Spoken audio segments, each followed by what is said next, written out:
अस्सलाम वालेकुम दोस्तों, मैं आपको परफेक्ट वेब सॉल्यूशंस की तरफ से वर्डप्रेस कस्टमाइजेशन की इस वीडियो ट्यूटोरियल सीरीज़ में खुशामदीद कहता हूँ। मेरा नाम इमरान कासिम है और इस वीडियो ट्यूटोरियल में हम फ़िल्टर हुक्स के बारे में डिटेल्स में देखेंगे कि फ़िल्टर हुक्स किस तरीके से काम करती है, कैसे हम अपनी फ़िल्टर हुक्स क्रिएट कर सकते हैं, कैसे हम न्यू फ़िल्टर हुक्स को इम्प्लीमेंट कर सकते हैं और उन पर एक्शंस परफॉर्म कर सकते हैं। उसके अलावा कैसे हम फ़िल्टर हुक्स को रिमूव कर सकते हैं और चेक कर सकते हैं।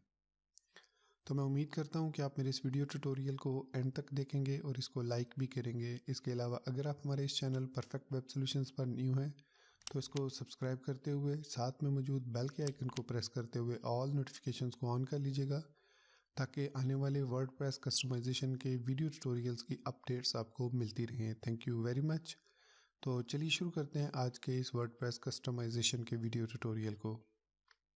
लास्ट वीडियो ट्यूटोरियल में हमने एक्शन हुक्स के बारे में देखा था और डिटेल में समझा था कि एक्शन हुक्स क्या होती हैं, किस तरीके से काम करती हैं। तो अगर आपको उस वीडियो ट्यूटोरियल की सही तरीके से समझ आ गई है तो मेरा नहीं ख्याल कि फ़िल्टर हुक्स को समझने में आपको कोई इशू होगा। और अगर आपको एक्शन हुक्स के बारे में सही तरीके से समझ नहीं लगी थी तो अभी फ़िल्टर हुक्स को समझने के बाद सेम इम्प्लीमेंटेशन आपको एक्शन हुक्स में भी समझ आ जाएगी। बेसिकली मैं एक चीज़ यहाँ पर एक्सप्लेन करता चलूँ कि एक्शन हुक्स के behind the scene filter hooks ही यूज़ होती हैं। मतलब जब भी कोई आप एक्शन हुक परफॉर्म करते हैं तो बिहाइंड द सीन उसके पीछे एक फ़िल्टर हुक होती है जो एग्जीक्यूट होती है। मेन हमारे पास जो हुक्स हैं वो फ़िल्टर हुक्स ही हैं और उनके साथ जो एग्जीक्यूट होती हैं मतलब जो एक्शन हुक्स होती हैं वही उन फ़िल्टर हुक्स को एग्जीक्यूट करते हैं। और वर्डप्रेस ने हमें ये फ़ीचर प्रोवाइड किया है कि अब हम फ़िल्टर हुक्स को भी अपनी मर्ज़ी से यूज़ कर सकें। बेशुमार filter hooks already predefined है वर्डप्रेस के अंदर, लेकिन जो भी थीम आप यूज़ करेंगे, जो भी प्लगइन आप यूज़ करेंगे, उनमें भी देयर इज़ पॉसिबिलिटी कि उसके ऑथर ने कोई ना कोई एक्शन या फ़िल्टर हुक ऐड की होगी। जैसे कि लास्ट वीडियो ट्यूटोरियल में हमने देखा था कि जो हमारी थीम है अंडरस्ट्रैप थीम विद बूटस्ट्रैप 4, उसके अंदर एक एक्शन हुक मौजूद थी जिसकी मदद से हमने फुटर के अंदर जो कंटेंट लिखा था उसको हमने मुख्तलिफ़ तरीक़ों से रिमूव करना सीखा था यूजिंग एक्शन हुक। तो उसी तरीके से आज हम देखेंगे कि किस तरीके से हम फ़िल्टर हुक्स को क्रिएट करके यूज़ करते हैं अपने वर्डप्रेस कस्टमाइजेशन में या अपने वर्डप्रेस की वेबसाइट में या प्रोजेक्ट के अंदर। तो चलिए देखते हैं कि सबसे पहले हम जो चीज़ देखेंगे वो है अप्लाई फ़िल्टर्स के अप्लाई फ़िल्टर्स फंक्शन क्या है और ये किस तरीके से काम करता है। तो अप्लाई फ़िल्टर्स की मदद से हम कोई भी फ़िल्टर हुक क्रिएट कर सकते हैं। मतलब अगर हमें किसी स्पेसिफ़िक जगह पर कोई फ़ीचर ऐड करना है तो बजाय इसके कि हम वो हार्ड कोड कर दें उस फ़ीचर को, अगर हम ये चाहते हैं कि कोई भी डेवलपर एक्शन हुक्स या फ़िल्टर हुक को इस्तेमाल करते हुए, स्पेशली फ़िल्टर हुक को इस्तेमाल करते हुए उस फ़ीचर को मॉडिफ़ाई कर सके, तो इसके लिए हम उस जगह पर जहाँ हमने वो फ़ीचर ऐड करना है उसमें हम अप्लाई फ़िल्टर्स यूज़ करते हैं और उस अप्लाई फ़िल्टर को एक डिफ़ॉल्ट प्रॉपर्टी या कोई भी वैल्यू असाइन कर देते हैं। तो अगर आप उस अप्लाई फ़िल्टर की जगह पर यूज़ ना करें कोई और फीचर तो जो इसकी डिफ़ॉल्ट फंक्शनैलिटी होगी वही यूज़ होगी। अब इस वर्डप्रेस की जो थीम हम यूज़ कर रहे हैं अंडरस्ट्रैप, उसके अंदर काफ़ी सारे हमारे पास फ़िल्टर्स मौजूद हैं, कुछ फाइल्स के अंदर भी अप्लाई किए गए हैं, कुछ फंक्शंस के अंदर। तो सबसे पहले हम एक सिंपल एग्जांपल देखते हैं, उसके बाद हम ऐड फ़िल्टर, हैज़ फ़िल्टर और रिमूव फ़िल्टर को भी समझेंगे। तो यहाँ पर मैं WP कंटेंट में आता हूँ, यहाँ से थीम में, और यहाँ पर हमारी जो पेरेंट थीम है अंडरस्ट्रैप, इसके header.php के अंदर header.php के अंदर अगर हम यहाँ पर देखें तो यहाँ पर हमें एक फ़ंक्शन मिलता है अंडरस्ट्रैप बॉडी एट्रीब्यूट्स। ये फ़ंक्शन बिहाइंड द सीन एक फ़िल्टर हुक एग्जीक्यूट करता है। अगर मैं इस पे माउस ओवर करूँ तो ये हमें टेम्पलेट टैग्स डॉट php में ले जाएगा और यहाँ पर आप देख सकते हैं कि लिखा हुआ है अंडरस्ट्रैप बॉडी एट्रीब्यूट्स। उसके बाद यहाँ पर आप देखें तो एट्रीब्यूट्स को एरे यूनिक की मदद से अप्लाई फ़िल्टर्स यूज़ कर रहा है, अप्लाई फ़िल्टर अंडरस्ट्रैप बॉडी एट्रीब्यूट्स, और एट्रीब्यूट्स जो होंगे वो इन द फॉर्म ऑफ एरेज होंगे। जितनी भी लॉजिक होती है वो आप अप्लाई फ़िल्टर पर अप्लाई करते हैं और यहाँ पर आप देख सकते हैं कि एट्रीब्यूट्स जो हैं वो बाय डिफ़ॉल्ट एक एम्प्टी एरे है। मतलब जो भी आपके पास ये बॉडी सेक्शन है हेडर के अंदर, इसके अंदर कोई भी एक्स्ट्रा एट्रीब्यूट एडिड नहीं है। लेकिन फॉर द सर्टन फीचर्स हमें कुछ कस्टम एट्रीब्यूट्स ऐड करने पड़ते हैं। तो उसके लिए अब हम बजाय इसके कि उस header.php को जाके मॉडिफाई करें और यहाँ पर डायरेक्टली वो एट्रीब्यूट्स ऐड करें। फॉर एग्जांपल अगर मैं बॉडी में यहाँ पर कोई डाटा आईडी यूज़ करना चाहूँ इस तरीके से lorem ipsum, तो ये डाटा आईडी मैं कहीं पर यूज़ करना चाह रहा हूँ, तो ये क्या है, ये एट्रीब्यूट की है और ये उसकी वैल्यू है। तो मुझे ये हार्ड कोड करना पड़ रही है। तो इसके लिए अंडरस्ट्रैप ने हमें एक फंक्शन प्रोवाइड कर दिया और उस फंक्शन के अंदर एक फ़िल्टर हुक उसने अप्लाई कर दिया है, ये टेम्पलेट tags.php के अंदर। अब इस फिल्टर हुक को हम यूज़ कर सकते हैं कहीं पर भी। तो ये जो एको कर रहा है एट्रीब्यूट्स, ये एको एट्रीब्यूट बेसिकली यहाँ पर अगर आप देखें तो ये फंक्शन एको कर रहा है इन एट्रीब्यूट्स को किस जगह पर, यहाँ पर। सो जो भी आप एट्रीब्यूट्स क्रिएट करेंगे उनको ये एट्रीब्यूट्स में कन्वर्ट करके एको करेगा और उनको स्पेसेस को ट्रिम कर देगा। सो ये अब बाय डिफ़ॉल्ट एम्प्टी है। अगर मैं इस एरे अप्लाई फिल्टर्स, ये अप्लाई फिल्टर्स ध्यान में रखना कि ये अप्लाई फिल्टर्स है, अप्लाई फिल्टर नहीं है। सो अप्लाई फिल्टर्स प्लूरल में है।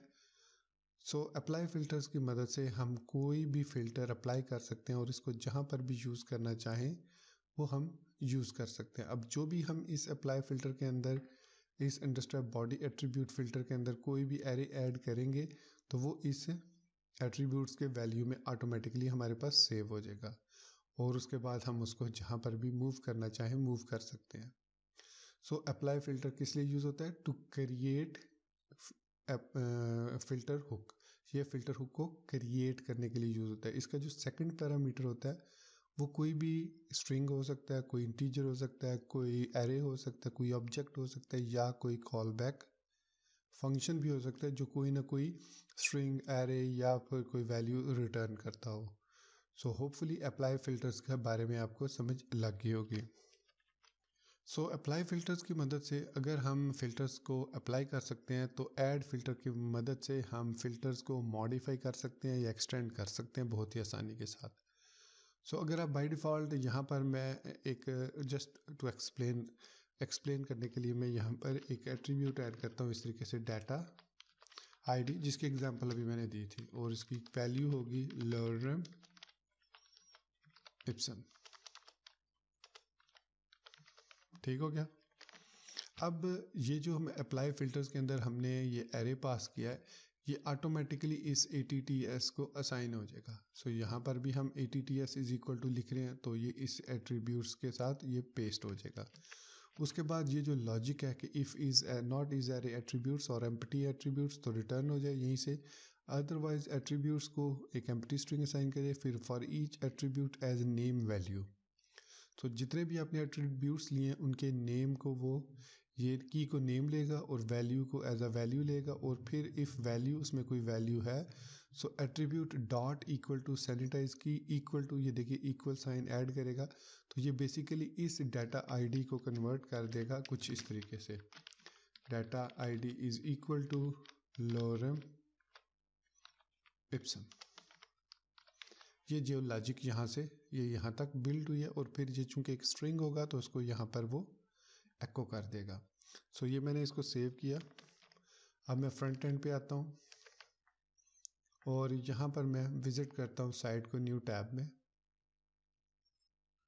तो यहाँ पर अब मैं व्यू पेज सोर्स करता हूँ और बॉडी टैग में जाके जहाँ पर हमने ऐड किया था तो देखिएगा वहाँ पर हमारे पास ये देखिए data ID is equal to lorem ipsum यहाँ पर ऐड हो चुका है।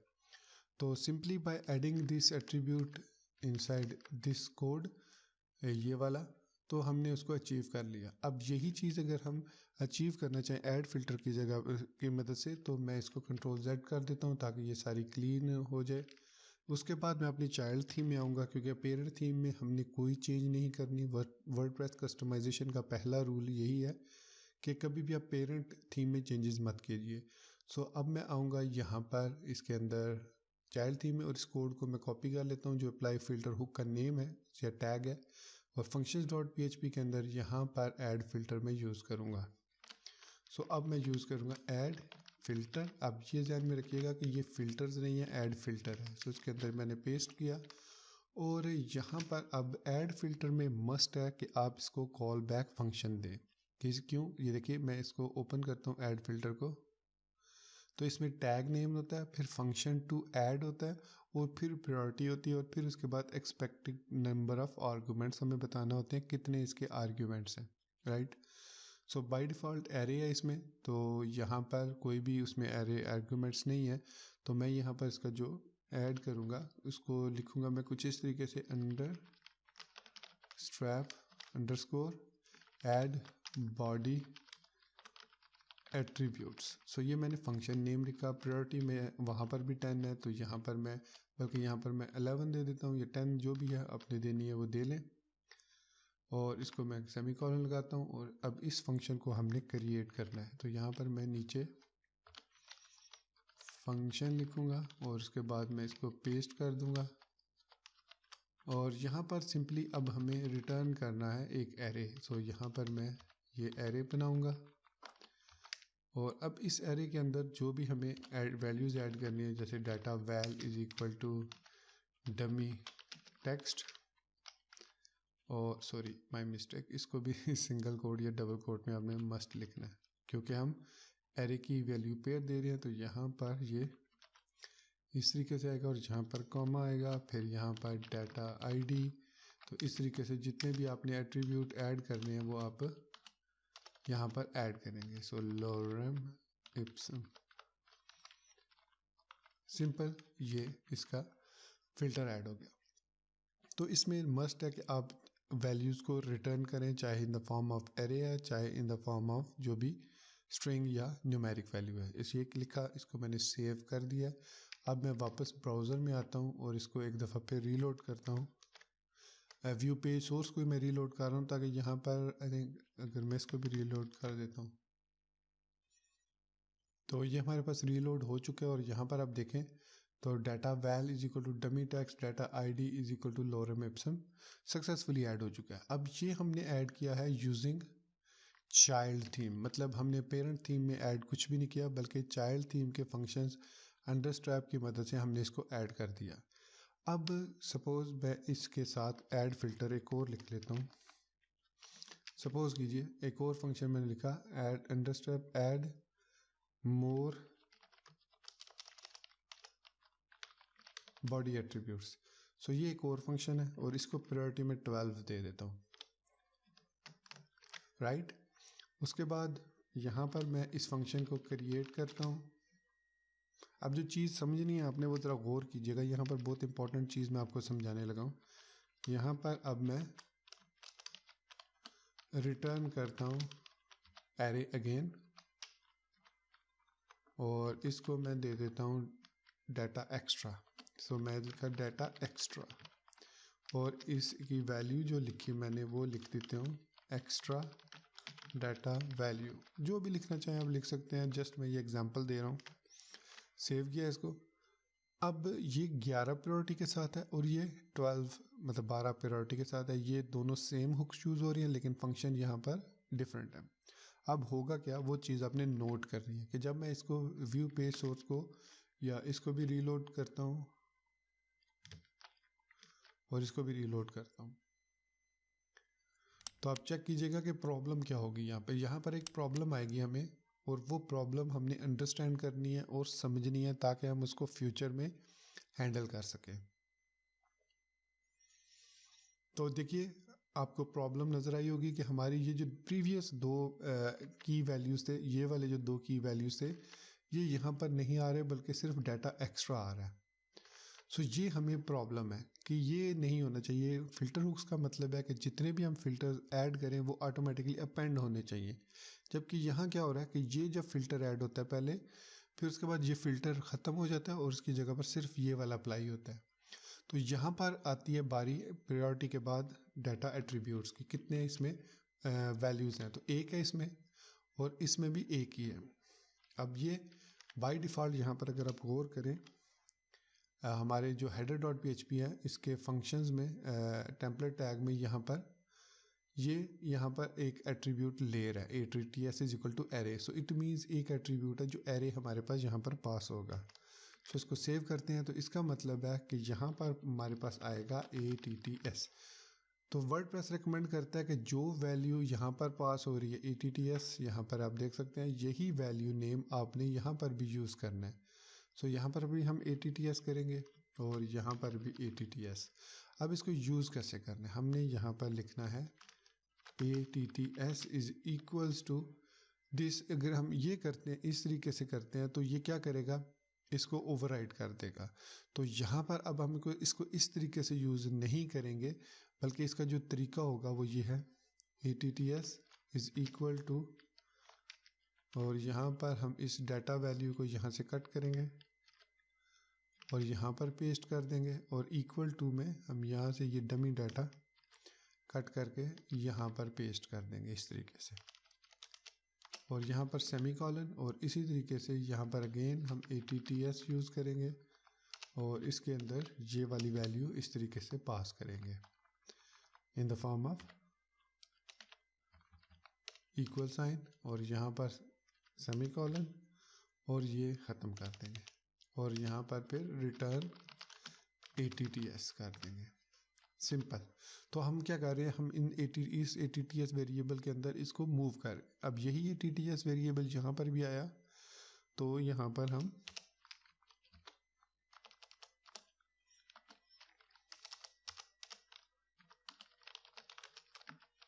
ATTS रिटर्न करेंगे और यहाँ पर ATTS data extra is equals to extra value, ये हम इस तरीके से अब ऐड कर रहे हैं। सो इससे क्या होगा कि हमारे जो फिल्टर्स हैं वो अपडेट होंगे, रिमूव नहीं होंगे। तो वापस ब्राउज़र में चलते हैं और यहाँ पर इसको रीलोड करते हैं, इसको भी रीलोड कर लेते हैं। तो अब आप देखेंगे कि डाटा एक्स्ट्रा के साथ साथ हमारे जो डाटा ID है और डाटा वैल्यू है वो भी शो होगी, मतलब ये डाटा वैल और डाटा ID के साथ डाटा एक्स्ट्रा ये भी शो होगी। तो ये हमारे पास बॉडी आ गई। तो यहाँ पर अब आप देख सकते हैं कि data val, dummy text, data ID और डाटा एक्स्ट्रा, सो ये भी हमारे पास यहाँ पर सक्सेसफुली अपेंड हो चुका है। सो ये इंपॉर्टेंट चीज़ है कि जो एट्रीब्यूट्स हम इसको पास करते हैं उन एट्रीब्यूट्स के अंदर जो एग्जिस्टिंग वैल्यूज़ होती हैं, जैसे ये दो वैल्यूज़ थी एग्जिस्टिंग विद प्रायोरिटी 11, ये वैल्यूज़ हमें यहाँ पर भी इस फंक्शन के अंदर भी मिल गई और हमने ATTS को बेसिकली अपेंड कर लिया। ठीक है, अगर हम simply return ATTS as it is कर देंगे तो हमारे पास सिर्फ यही दो वैल्यूज़ आएंगी, और अगर हम सिंपली रिटर्न ATTS यहाँ पर इनकी वैल्यूज़ के बगैर कर देंगे तो ये बाय डिफ़ॉल्ट ATTS एरे जो है ये जो हमारे पास है ये एम्प्टी है। तो इसको आप इस तरीके से एरे बता भी सकते हैं, एरे ATTS, कि ये जो एरे है ये एक एरे है, ये सिंपल कोई वैल्यू नहीं है बल्कि इसके अंदर एरे मूव ऑन है। सो एरे ATTS, आई थिंक ये इसी तरीके से हम इसको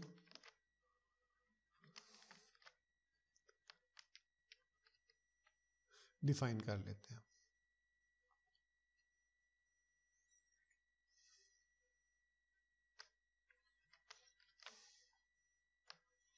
तो देख सकते हैं कि हमारे पास डाटा वैल्यूज़ सेम वही आ रही हैं, और हमें यहाँ पर प्री डिफाइन करने से ये पता चल गया कि ये रिटर्न एरे कर रहा है। तो यहाँ पर PHP 7.4 से हम रिटर्न टाइप भी डिफाइन कर सकते हैं कि जो रिटर्न टाइप है वो कौन सी होगी, एरे होगी या ऑब्जेक्ट होगी, क्या होगी, यहाँ पर हम वो भी डिफाइन कर सकते हैं इस तरीके से। सो ये जो रिटर्न करेगा डाटा टाइप ये हमारे पास एरे होगी। ये PHP 7.4 से आई थिंक है या 7.3 से है, आई थिंक मेरे पास 7.4 है इस वक्त। तो इसमें ये लेट्स सी कि रिटर्न टाइप करेगा या नहीं करेगा, क्योंकि इससे फ़ायदा ये होगा कि अगर हम रिटर्न स्ट्रिंग करेंगे तो वहीं पर हमें एरर मिल जाएगा कि भाई आपका ये फंक्शन जो है रिटर्न कर रहा है स्ट्रिंग, जबकि इसको एरे रिटर्न करना चाहिए। या अगर सपोज़ हम ये कहते हैं कि ये फंक्शन एक स्ट्रिंग रिटर्न करेगा तो इस पर इसको ये रिटर्न कर रहा है एरे, और इसको अगर हम रीलोड करते हैं तो ये बेसिकली PHP स्पेसिफिक टास्क है। तो इसकी मदद से ये देखिए यहाँ पर हमारे पास एरर, आई थिंक एरर, हाँ ये देखिए एरर आ गया, सॉरी ये देखिए Uncaught error, return value of understrap, add more battery more body attribute must be the type of string array return। मतलब वो कह रहा है कि आप यहाँ पर इसको रिटर्न तो एट्रीब्यूट्स कर रहे हैं, लेकिन यहाँ पर आप कह रहे हैं कि रिटर्न होना चाहिए स्ट्रिंग टाइप। सो इसको या तो आप एरे करें या जो रिटर्न कर रहे हैं वैल्यू उसको स्ट्रिंग कर दें। सो ये मैं सिर्फ PHP स्पेसिफिक आपको बताना चाह रहा था। सो दूसरी चीज़ ये है कि अगर आपको PHP अच्छे तरीके से आती है तो आप किसी भी तरीके से वर्डप्रेस को कस्टमाइज़ कर सकते हैं। तो हमने देख लिया कि किस तरीके से हम अप्लाई फ़िल्टर्स की मदद से फ़िल्टर्स ऐड करते हैं जहाँ पर हमें उसकी ज़रूरत है, फिर ऐड फ़िल्टर की मदद से उसको मॉडिफाई करते हैं या उनमें कुछ चीज़ें एक्सटेंड या ऐड करते हैं। इसी तरीके से हमारे पास है remove filter. So remove filter की मदद से हम किसी भी फ़िल्टर को अगर रिमूव करना चाहें, किसी स्पेसिफिक फ़िल्टर को, तो हम रिमूव कर सकते हैं। सपोज़ कीजिए यही जो दो फंक्शंस हैं ये हमारी पेरेंट थीम में है, हमारी चाइल्ड थीम में नहीं है। जस्ट इमेजिन, जस्ट सोचिए कि ये जो दोनों फंक्शन मैंने लिखे हैं अभी ऐड फिल्टर की मदद से, ये दोनों फंक्शन हमारे पास पेरेंट थीम में बाय डिफ़ॉल्ट ऑथर्स ने दिए हुए हैं, और हम अब इनमें से किसी एक फंक्शन को रिमूव करना चाह रहे हैं, किसी एक हुक में के जो फंक्शन है उसको रिमूव करना चाह रहे हैं। तो उसके लिए हम यूज़ करते हैं रिमूव फिल्टर।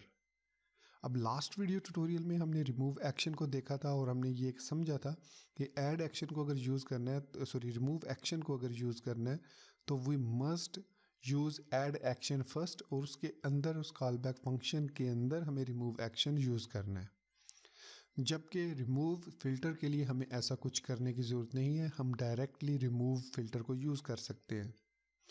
फिर आप सोचेंगे कि ओके ठीक है कर सकते हैं, लेकिन इसकी रीज़न क्या है कि रिमूव एक्शन को हम ऐड एक्शन के बाद यूज़ करते हैं और रिमूव एक्शन को हम डायरेक्टली यूज़ कर सकते हैं। हम रिमूव एक्शन को डायरेक्टली क्यों नहीं यूज़ कर सकते, रिमूव फिल्टर को ही क्यों डायरेक्टली यूज़ कर सकते हैं? तो इसकी रीज़न ये है कि मैंने स्टार्ट में, अगर आपने नोट किया तो मैंने एक चीज़ बताई थी कि ऐड एक्शन या रिमूव एक्शन जो है ये वो basically behind the scene filter hooks को ही यूज़ करते हैं। So that is the reason कि रिमूव एक्शन को हमें मस्ट ऐड एक्शन के अंदर यूज़ करना है ताकि हम उस फिल्टर को अप्लाई कर सकें। In the case of filter itself हमें ज़रूरत नहीं है कि ऐड एक्शन करें। इसके लिए चाहें तो हम ऐड एक्शन इनिट वगैरह कर सकते हैं कि स्पेसिफिक एक्शन जब जो कि वर्डप्रेस का स्पेसिफिक एक्शन हो वो परफॉर्म हो तो उसके बाद remove action remove filter apply हो। लेकिन हम डायरेक्टली यहाँ पर रिमूव फिल्टर को अप्लाई कर सकते हैं। बाकी उसके फीचर्स जो हैं वो रिमूव एक्शन वाले ही हैं। मतलब अगर मैं यहाँ पर लिखता हूँ रिमूव फिल्टर, तो सबसे पहले हमें टैग नेम, फिर फंक्शन टू रिमूव, फिर उसकी प्रायोरिटी बतानी होती है। अगेन प्रायोरिटी सेम होनी चाहिए। सो मैं इस को रिमूव करना चाह रहा हूँ तो मैंने सबसे पहले टैग को कॉपी किया, यहाँ पर टैग पेस्ट किया, उसके बाद फंक्शन टू रिमूव, ये वाला फंक्शन हम रिमूव करना चाह रहे हैं। सो इस फंक्शन को मैं यहाँ पर पेस्ट करके इसकी प्रायोरिटी को 10 कर देता हूँ। ये प्रायोरिटी मैंने 10 कर दी। अब इसकी प्रायोरिटी कितनी है, 12 है। यहाँ पर मैंने प्रायोरिटी क्या दी, 10। तो अब देखते हैं कि इससे क्या फ़र्क पड़ता है। मैंने इस पेज को रीलोड किया,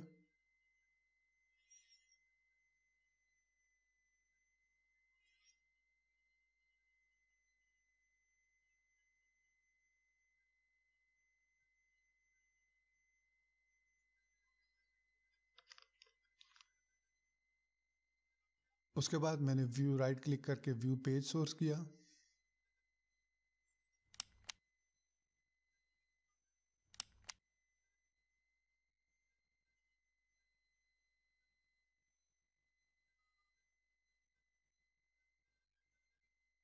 तो स्क्रॉल डाउन करके हम बॉडी सेक्शन पे जाते हैं। तो यहाँ पर देख सकते हैं data well, data ID, data extra same मौजूद है। अब इसकी रीज़न ये है कि हमने इसको जो प्रायोरिटी दी है वो प्रायोरिटी कम दी है। जो मैं चीज़ समझाना चाह रहा था, प्रायोरिटी हमने कम दी है जिसकी वजह से वो फीचर रिमूव नहीं हुआ। सो हमें जो प्रायोरिटी देनी है वो सेम प्रायोरिटी देनी है। तो यहाँ पर प्रायोरिटी 12 है, तो यहाँ पर भी हमें प्रायोरिटी 12 देनी होगी, फिर हमारा जो फंक्शन है वो रिमूव फिल्टर जो फंक्शन है वो काम करेगा। सो मैंने यहाँ पर 12 प्रायोरिटी दे दी। उसके बाद वापस ब्राउज़र में आके इसको रीलोड करते हैं।